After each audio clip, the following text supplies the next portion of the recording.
Debate between Donald Trump and Joe Biden just wrapped up.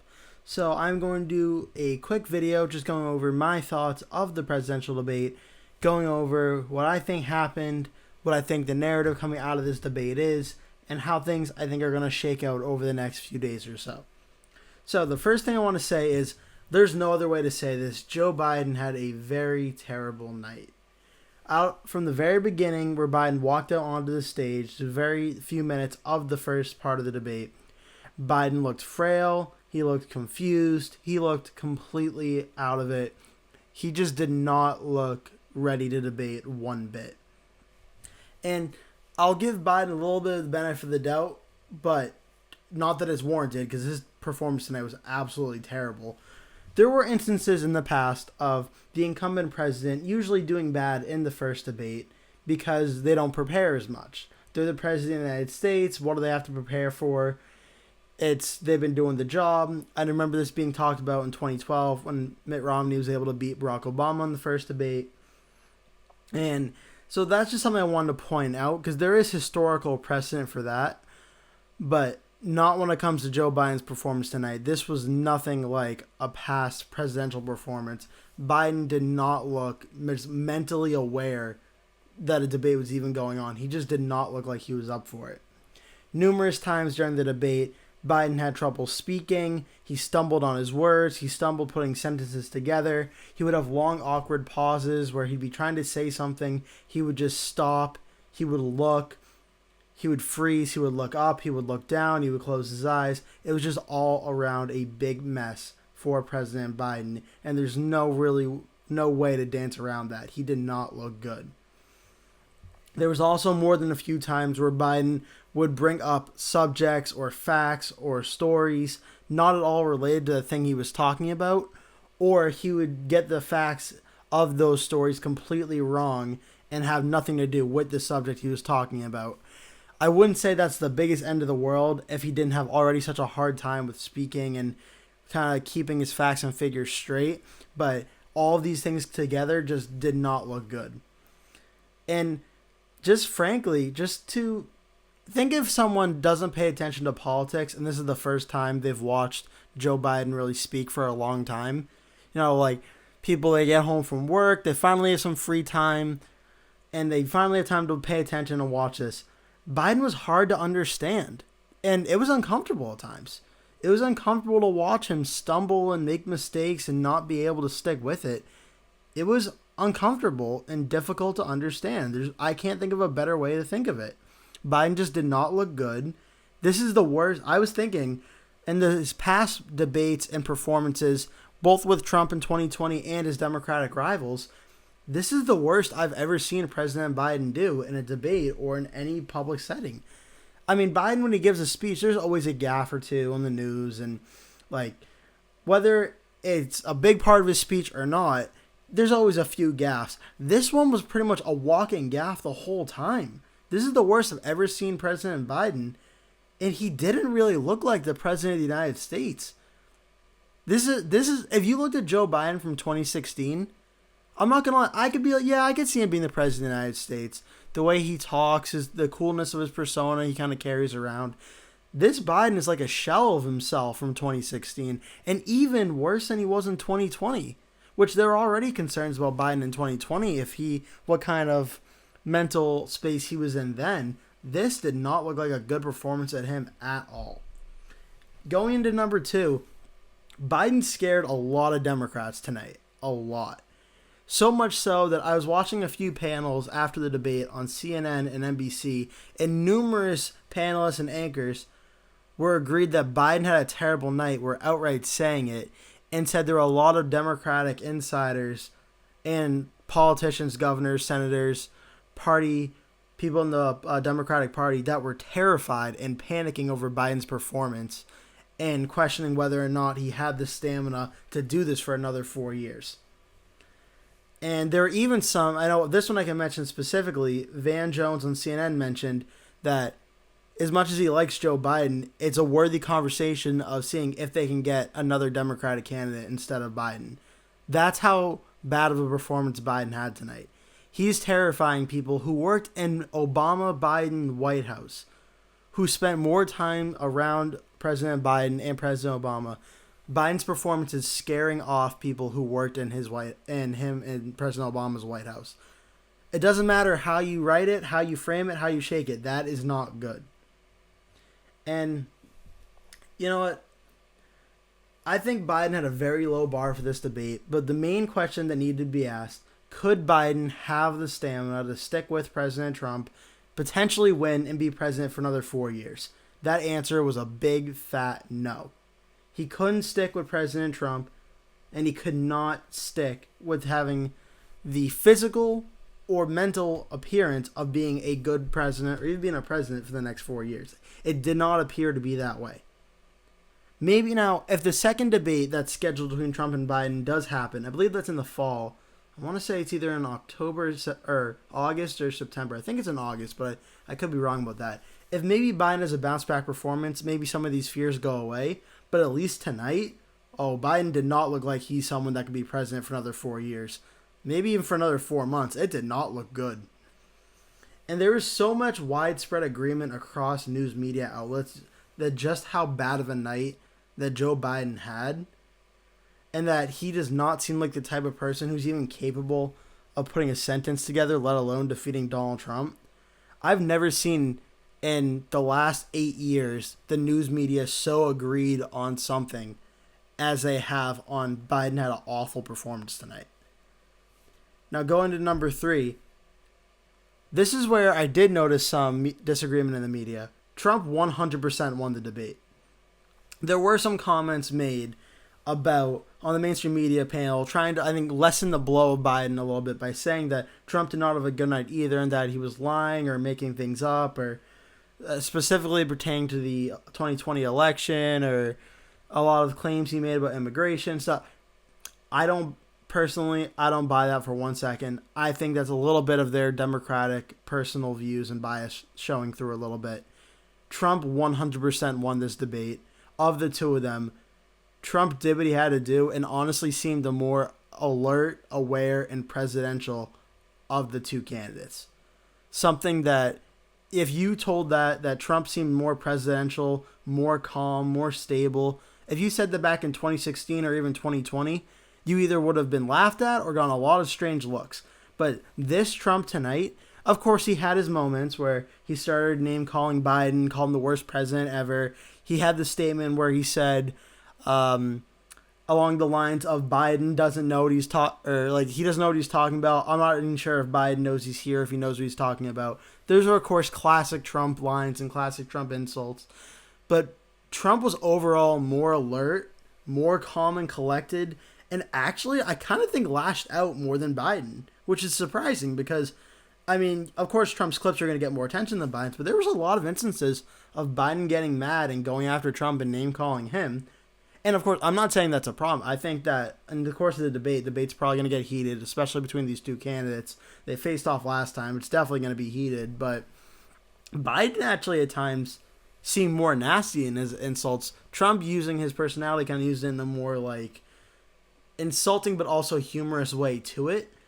Biden's kind of just came off to me as desperate, because I think this whole debate was Trump was clearly winning the debate and Biden was desperate to try and make up for it and keep up, and that just didn't happen. Trump was more alert, he seemed more competent, and the one that I think matters the most, Trump seemed more presidential than Biden, which I think was Trump's number one goal. He wanted to come in here and prove to people, not to Trump's voters, I think Trump's voters will vote for him pretty much no matter what.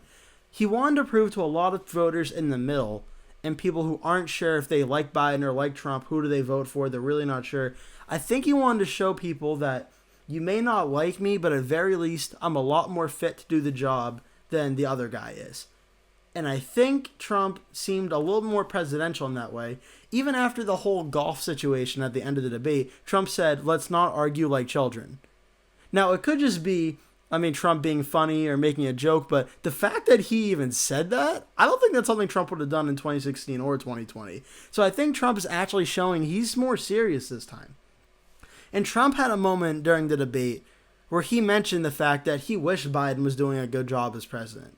Where he wished there's a lot of other things Trump would rather be doing than running for president again. Now, Whether Trump actually meant that, whether he was saying that as a way just to seem sincere, I'm not totally sure. But at least in the moment, it certainly came off as sincere. With all the lawsuits Trump's facing, which he accused Biden of because of him being his political opponent, Trump sounded very sincere when he said he wished that Biden was a good president and he didn't have to run again. And you know what? I think that actually may help a lot of voters in showing a more sincere side of Trump. One that they've been told over and over again does not exist, either by Biden or the media or the Democrats, or even some Republicans who are never Trump who don't like Trump. Trump definitely had some shining moments in this debate that I think more so than he ever had in 2016 or 2020. The more I talk, I just think Trump won this debate fair and square, hands down, and I can't really think of another way to sum this debate up than saying Trump won. And again, I mentioned the news media's panelists at the beginning trying to discredit Trump in this debate. I don't see it at all. I mean, that's, I think, their own vacuum chamber of pro-democratic policies and people. I think Trump won this debate hands down. That being said, I've just praised Trump for at least a few minutes now. I will say this. I do think Trump actually still has the capacity to do better than he did in this debate. If I was to give Biden and Trump a grade, I think Trump got somewhere around a B plus to A minus range of the debate. He did good. I think this is the best Trump has ever done in a debate in terms of looking presidential and trying to do the part. I think is what he did tonight. That being said, there are still a few minor things I think Trump can fix. The biggest gripe I have with Trump on a lot of it was he stopped short of answering a lot of the questions and answering them in full. He used a lot of general terms and saying things like, believe me, this happens all over the place. Trump has always talked like this. It's just a minor thing that kind of bugs me a little bit because Biden, I think, at times tried to use more specific policy examples and stumbled delivering them. Trump just didn't cite specific policy examples a lot of the time. Like, he would say he had the best economy ever, but wouldn't cite examples of where. Like, he could have cited on gas prices, on oil production, on the stock market. There's a lot of things Trump could have cited. Maybe he cited the stock market a few times, but he wasn't very specific on that. And I think had Trump gone into specifics about how he said his economy was the best ever, or how he got insulin prices down, if he went into a little bit more specifics, I think that actually would have benefited him a little bit more. Not the biggest deal, because I still think Trump won and Trump did a very good job, but just these little things I think could help a little bit more winning over a lot of undecided voters and showing potential people who maybe are inclined to listen to the so-called fact checkers that Trump is maybe a bit more on top of his game with specific policies than just his usual rhetoric and talking. Another thing that Trump did during the debate that just bugs me a little bit was that Trump would stop during his sentences and kind of just keep jump to the next thing really quick. I think a lot of this had to do with they only gave at maximum the candidate 2 minutes to talk. So you have to squeeze a lot of information in, not a lot of time. So you're going to talk fast, you're going to ramble a bit. And that's not really a problem for Trump. Trump kind of already talks in a very fast moving, persona type of way. So it's not really, that wasn't a problem for Trump. But it's just a little confusing on TV, maybe with the 2 minute delay, but it's a little confusing to try and keep up for me. And I'm someone who's been keeping up with politics for a long time now. It could be difficult for someone who is not always caught up with politics and is kind of seeing this for the first time to kind of keep up with everything Trump is saying. But again, there's not really much he can do about this, or Biden for that matter, because they only have 2 minutes or a minute for a rebuttal. There's not really much he can do. But it's just something I wish in a perfect world that Trump would be able to kind of slow things down, explain things out a little slower, and use a little bit more figures and details to back up his statements. So that was my number 4. Number 5, and just to back up, just so you know I'm not making this up out of thin air, there's a flash poll CNN did where they do the panels and the polls following the debate of who they think won the debate. CNN, very liberal network, has been anti-Trump since the very beginning. 67% said Trump won the debate, 33% said Biden won the debate. And I'm going to be serious, and I'm also going to be funny here. One, I would love to know who the 33% are who said Biden won the debate. And I would love to know how they came to that conclusion, because what do they see that I didn't? I mean, I think that could just be very loyal Biden voters who are just can't cope with the loss that Biden had tonight, would be my guess. But the fact that a liberal network with a lot of Democratic watchers, no doubt, said Trump won the debate, that I think that tells you all you need to know about Biden's performance tonight. But yeah, I would love to know who these 33% are. Maybe if some of you are watching are that 33%, why don't you leave a comment below, tell me why you thought Biden won this debate. Because it is certainly a mystery to me. Now we're going to get away from the debate itself and just go into my personal thoughts about the debate, the night itself, and kind of what could happen going forward. For one, I actually was very pleasantly surprised with how the moderators did. Jake Tapper and Dana Bash, I thought did actually a very good job with doing the debate. Doing a debate and moderating it is not very easy, as we've seen a lot of moderators over the years have struggled with debate, with candidates kind of speaking up over each other and like trying to distract the debate and slowing things down. I thought they did a very good job actually kind of keeping things moving, keeping things on track. There were like a few minor instances here or there of Trump and Biden wanting to rebuttal and then abruptly moving on or maybe giving another minute or two. But that's all stuff that's going to happen in a debate. I thought they did a pretty good job. I thought the questions they all asked were very fair. They were informed. They cited either statistics or they cited past examples that I thought were very fair questions. And honestly, they did a pretty good job when it came to timing and asking for rebuttals and stuff. I thought they did a pretty good job. This one, if there's anyone watching this video who maybe you are new to my channel, if you haven't watched many political channels before or political news or stuff before, first of all, thank you so much for watching. I appreciate that you're here, and I appreciate taking the time. If you're an undecided voter in the middle, or maybe you lean a certain way, but you're just so dissatisfied with politics, and you really you're so disgusted by it, I do not blame you one bit. I was thinking at times, like, if you don't like politics and you're tuning in and you're trying to actually get more informed about politics, this debate is not going to help you one bit. It shows Trump's act, which he's been doing for about 8 years now, which everyone pretty much knows at this point who Trump is, versus Biden, who cannot string a sentence together if his political career depends on it, because it literally does, and he cannot put a sentence together. So if you're looking for substantive information and clear guidance on who to support, I'm not sure if this debate helped you with that. And I really hope that, I don't know, the news or other YouTube channels or my YouTube channel, I hope all of us collectively can help give you some guidance and information on this, because if you're getting it from this debate, I'm not sure if you'll be able to, but I don't blame you if you're like, yeah, I don't want to be involved with politics, like just watching this. I don't blame you one bit, because it was at times like it was more substantive than I thought it was actually going to be, but it was a lot more entertainment value than it probably should be in a healthy, constitutional republic system. And now, regardless of your own personal political beliefs, because this is something in my prior video, kind of previewing the debate, I mentioned, I think if you're a Republican, you were going to think Trump won no matter what. If you're a Democrat, you're going to think Biden won no matter what. I think this actually, this prediction may have been wrong. I don't see how Republican or Democrat can say anything other than Trump won this debate. Or at very least, Biden absolutely lost this debate. If you don't want to go so far and say Trump won, I disagree with you, and I think I did a pretty good job going over why I think I disagree with you. But I at very least can somewhat understand that you just don't want to admit that Trump did a good job. You cannot deny the fact Biden did a terrible job tonight, and this absolutely hurts his chances of getting elected president again.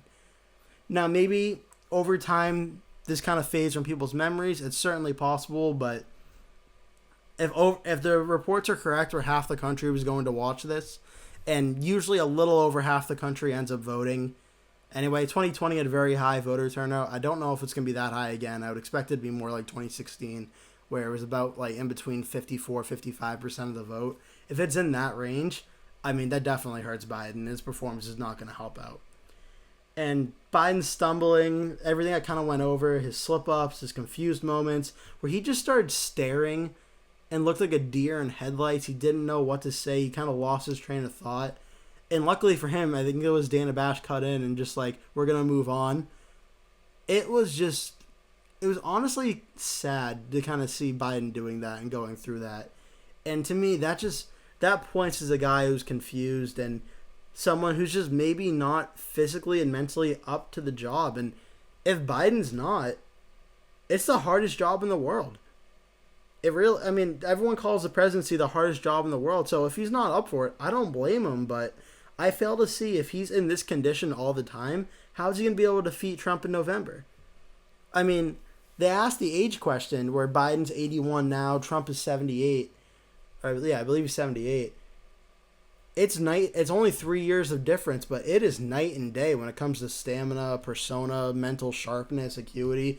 It is night and day between Trump and Biden. And this debate, I think, kind of proved that. I can't see Biden in this current form winning the November election. I just can't see it.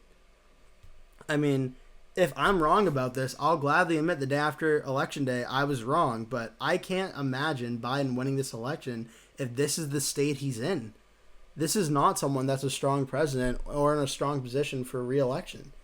He's weaker than Trump was in 2020, and Trump was dealing with the COVID situation. Biden, I think, is in a worse position to get reelected than Trump was. And I can't imagine Biden winning if another performance like this happens again in their second debate. Assuming, of course, that debate does happen. And just going to this, Biden really had to prove tonight that he could hang in there with Donald Trump. That he could be upbeat, not overly confused, be present and aware he's up for the job. And as I mentioned, Biden missed this mark in every single way he possibly could have. And I'm going to give Biden a little bit of praise here because I feel like I've been ripping on him for the last 15 minutes or so. Biden's State of the Union address. There were parts about it I liked. There were parts about it I didn't like. But overall, I thought Biden's State of the Union address was actually one of his best speeches he gave. And I think if he talked like that all the time, I think there was actually a much better shot at him winning re-election than there is after this debate.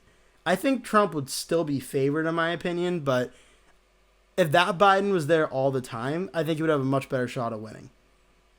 After a performance like this, and hearing the panelists that have been loyal to Biden for years, hearing them say Democrats are panicking and they've lost all faith in Biden, and that they've lost all faith in Biden's ability to beat Trump, how do you come back from that? The Democratic Party, I don't know if a lot of people who watch this video know there's not. The Democratic Party is a very diverse group of people in the party. Not everyone likes Joe Biden in the party. In fact, a lot of recent polls show that most people in the party don't like Biden, actually. But the one thing that unifies them is their dislike of Trump. So that would be enough to unify behind Biden and help him defeat Trump. If that is even fractured a little bit, and what the polls have shown Trump's inroads made with a lot of minority voters and a lot of more moderate voters and independent voters coming to his side in these polls, if that actually translates on Election Day, Biden's path to victory, I don't see one. So Biden having a lot of an identity crisis for a lot of Democrats right now is very, very scaring for Democrats in the Democratic Party. And this is something that if they want to win in November, they have to figure this out quick, and they have to figure this out now. Because I have no doubt there are conversations happening in the Democratic headquarters right now, which I believe is in Washington, D.C., about whether or not Biden's up to do this job. Can he go through with this? Can he rebound? Can he fix this? Or is someone else needed? And if so, who would that be? I think often overshadowed in all of this, and I haven't even mentioned her yet in this entire video, but the Vice President of the United States, Kamala Harris, is right there. And, of course, there's always rumors and reports and gossip about what people think of her and what they think her chances would be against Trump. But my own personal opinion, not talking politically here, just speaking objectively, I fail to see how she could possibly do worse than Biden did tonight. I don't think Kamala Harris could not have studied for 1 second, and I think she would still come off as more coherent and presidential than Biden did tonight. Biden did that bad. I think Harris would be an upgrade over him, at least when it comes to fitness to be president. Now, when it comes to policy and substance, that's a whole different story. Biden may actually have her beat in that one, but Biden's performance and sharpness to be president, I don't think can get any worse than it did tonight. And I bet that conversation of what to do with Biden as the Democratic nominee is ongoing right now. Because I believe it was on the CNN panel, they made a very good point. And I think this might have been David Axelrod, but I could be wrong. He mentioned that a lot of Democratic incumbents and a lot of several toss-up states are very scared right now that Biden may hurt their chances of getting elected. This is something similar in 2014, the last midterm election before 2016, where President Obama's approval ratings were very bad, and a lot of Democrats who were up for re-election didn't want President Obama to come out and campaign with them because they were worried that if voters saw Obama campaigning with them, Republicans would use that and they would tie Obama to that incumbent Democrat, and that would hurt them and they would lose because of how unpopular the president was at the time. Biden may have that same issue here if his numbers don't start rebounding and he doesn't start doing better. And the person, I believe the panelist, actually it might not have been David Axelrod, it might have been another person in the panel, but they mentioned Bob Casey in Pennsylvania. Bob Casey in Pennsylvania is someone I think is popular enough where I think he'll survive. But if Biden's performance is so bad where Trump is winning Pennsylvania, in 2016, Trump won and Pat Toomey both won Pennsylvania, so you can't say there isn't historical precedent for happening. The only difference is Pat Toomey was the incumbent. This time the Republican challenger Dave McCormick isn't. But there is precedent for vote splitting not happening when Trump is on the ballot in 2016 in Pennsylvania. It could happen in 2024. I don't think it's likely, but it's certainly not impossible. So that's something that I think is definitely being talked about right now. And lastly, I'm just going over a few points here of what I think could happen next. Number one, I have no doubt in my mind the Biden administration knows how bad this went for them. And over the next few days, they're going to try and frame this debate using quote-unquote fact checkers and citing sources and statistics to try to make this look like Biden did much better than he did and that Trump did much worse than he did. I think this is the only way out for Biden and the Biden administration is they have to either diminish this debate as much as possible or try and make Biden look like he did much better than he actually did. I think that's their only way out. Number two, I have no doubt in my mind at Trump's next rallies and events, he's going to mention Biden's gaffes and stumbles in this debate. He's going to have the massive flat screen TV at all of his rallies where he plays clips of this debate of Biden stumbling and failing to put a sentence together. It's just what did this debate be? 2-hour debate, 2.5-hour debate. This gave so much, or hour and a half debate, just gave so much material for Trump to use to go after Biden in a lot of his ads and social media posts. This gave him so much material to work with. And maybe the Democrats also get some, especially when it comes to 2020. But Trump definitely got a lot more out of this debate than Biden and his campaign did. Another thing, not specifically related to the debate, but kind of related, I think Trump is going to announce his vice president sometime in the next week or so. And I say that because the RNC convention is on July 15th. That's the day it starts. Trump is going to want to have his VP announced a little bit earlier so people have time to kind of get to know them a little bit before they do speeches at the RNC. It's usually what Republicans and Democrats both do, is they have their VPs chosen by now. It's also a little different this time around because usually there's never been a presidential debate before a convention before. The debates usually start in either August or September. This is the first time they've had one in June. But I think Trump's going to announce his vice president sometime in the next week or so. And who it's going to be, there's a lot of potential people that I did in my VP video that I think a lot of the top contenders are still in play. Doug Burgum's still in play. Marco Rubio and J.D. Vance are still in play. Vivek Ramaswamy's name has come up. Glenn Youngkin's name has come up in Virginia.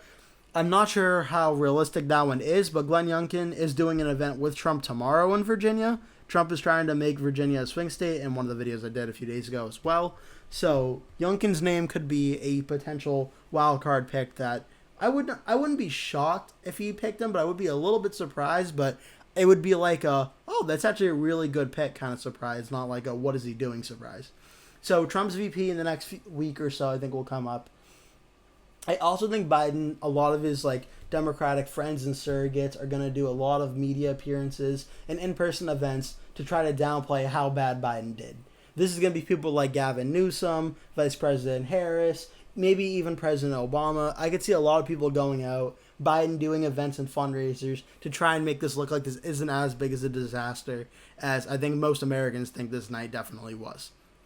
So that is going to do it for today's video. Thank you so much for watching. If you enjoyed my analysis of this video, please give a like on the video because I did put a lot of time and a lot of notes into it. So I'd really appreciate it if you were able to like the video.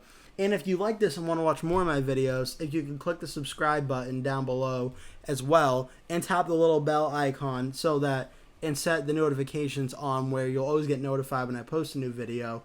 I'd really greatly appreciate that if you did that as well. So that will do it for today's video. Thank you so much for watching, and I hope to see you in a future video.